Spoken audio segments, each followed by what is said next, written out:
Nommé aux Oscars, le film russe Léviathan d'Andrei Zvyagintsev est encensé à travers le monde mais divise la mère patrie. Euronews a parlé avec le producteur du film, Alexander Rodniansky, pour faire le point sur les Oscars et les polémiques qui entourent le film.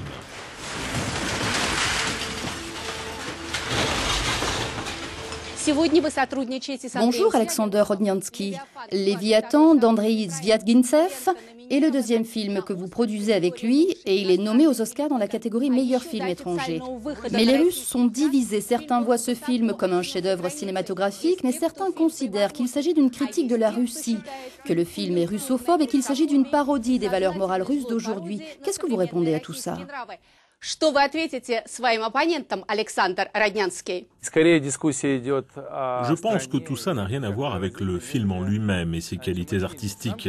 Cela prend plutôt en compte des choses plus générales, comme par exemple, qu'est-ce que la Russie aujourd'hui? Où va-t-elle? Ce film, tel que le réalisateur Andrei Zvyagintsev et moi-même nous le voyons, est l'héritier de la culture classique russe, avec son style inimitable de réalisme social. Andrei Zvyagintsev et son travail sont assis virtuellement sur les épaules des géants de la littérature russe. Un film, et c'est un point de vue personnel, n'a rien à voir avec l'endroit où il a été filmé, ni l'époque où il se passe. Et je pense que c'est pour ça qu'il a été bien accueilli à travers le monde, dans tous les pays où il a été dévoilé, de la Corée du Sud à l'Inde, dans les pays arabes, aux États-Unis, en France, en Grande-Bretagne. Les valeurs européennes communes existent-elles toujours en Russie? Le cinéma russe partage-t-il les valeurs humanistes du cinéma européen et plus généralement du cinéma mondial? Je pense que le cinéma russe faisait et fait toujours partie de la culture européenne. Le cinéma russe est une composante importante du cinéma européen. Nous faisons beaucoup de films d'auteur. Nous avons Alexander Sokourov, Andrei Zvyagintsev, Pavel Lungin, Alexei Uchitel, Andrei Kochalovsky, etc. Ce sont tous des auteurs européens. Non seulement ils partagent les mêmes valeurs que leurs collègues européens, d'un point de vue spirituel, mais ils ont aussi le même processus de production qu'en Europe et ils filment dans les mêmes studios. Y a-t-il des tabous en Russie quand il s'agit de choisir des thèmes ou des sujets, ou bien y a-t-il de l'autocensure?